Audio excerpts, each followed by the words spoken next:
Before I begin signing, I would like to explain a couple of things about the Adventure Zone.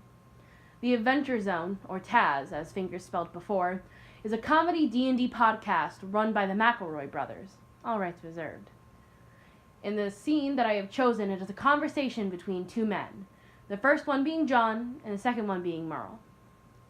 John, whose name sign is a J in front of an emotionless face, is because during the story he is seen as an emotionless but sometimes angry man who tends to talk a lot about the future. Merle, on the other hand, his name sign looks like an M but in the sign of the flower. This is because Merle is an avid follower of the D&D god Pan.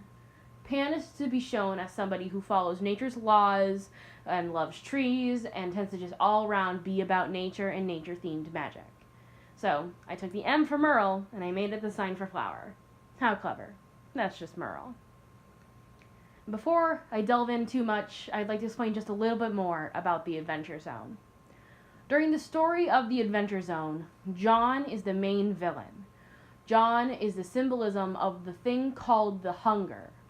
The hunger is going around different planes of our world and consuming it whole, by having them join him in his anger and his darkness and his time, and that time wants to stop and continue going, and the world just becomes nothing. Merle, on the other hand, is on the team of men who are trying to stop him from completing his goal, thus, of course, causing conflict.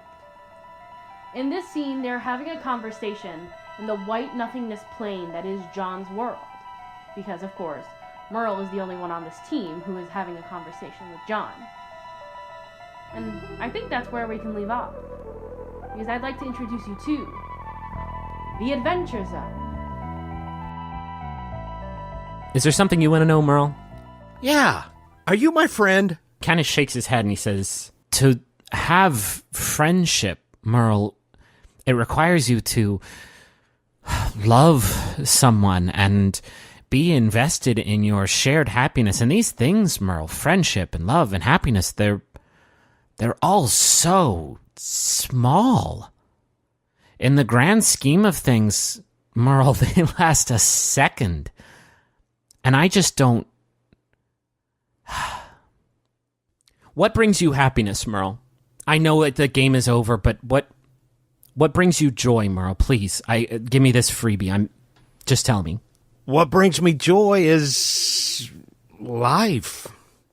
I think you can find joy anywhere in life. I think it's a conscious choice. I think you choose joy in life. And no matter how bad things are, no matter how crummy, no matter how dark, no matter how many times some guy named John kills your ass, you find joy.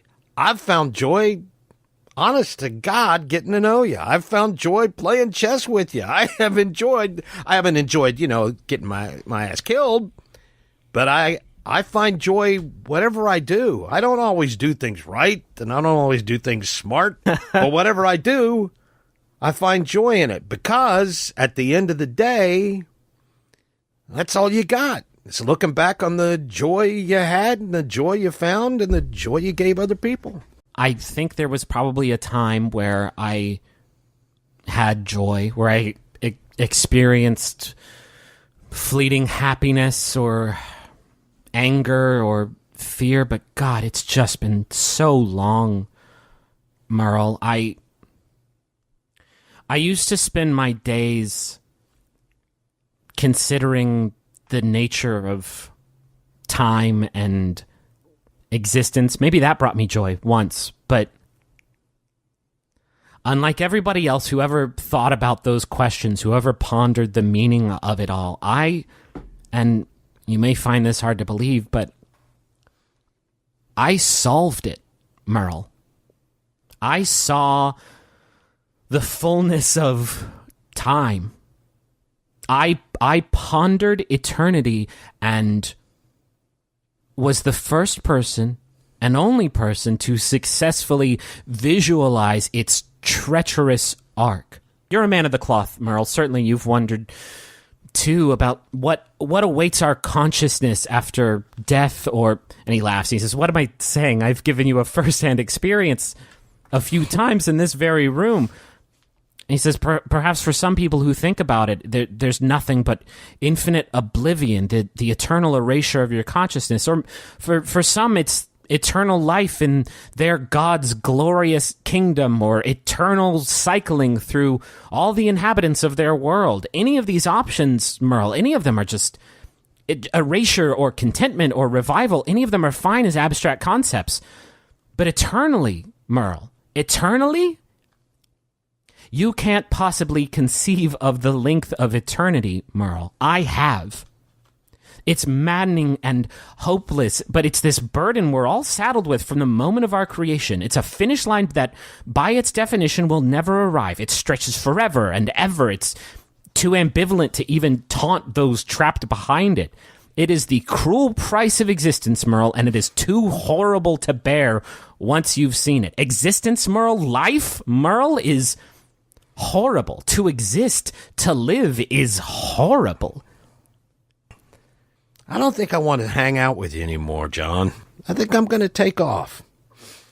And you can continue wallowing in your sadness and your oblivion and seeing nothing but the negative, and I'm going to go on my way. And I tell you what, if we ever meet each other somewhere in infinity, you can apologize to me and tell me you were wrong. I'm sorry you feel that way. You're the first person who I've sort of talked about this to who hasn't listened. Everyone listened, Merle. I'm not being hyperbolic. Every person in the world was swayed. I don't know why you're different, but everyone else listened. Everyone across our whole plane of existence. Our shared vexation with life covered the world like a blanket, and soon every bird in the sky and every tree and every forest and every blade of grass and grain of sand shared our fury, and it wasn't long before it changed us. We changed our entire plane into something new altogether, a single being fueled by discontentment, searching for something bigger than this existence, regardless of the cost. You call us the hunger. That's not entirely inaccurate, because we are hungry. But it would be more accurate to simply call us dissatisfaction. But soon, you will call us ascendant. Well, we'll see. John, thanks for the chess game. And kiss my ass, you sanctimonious bastard. Huh. I feel sad. And he kills you?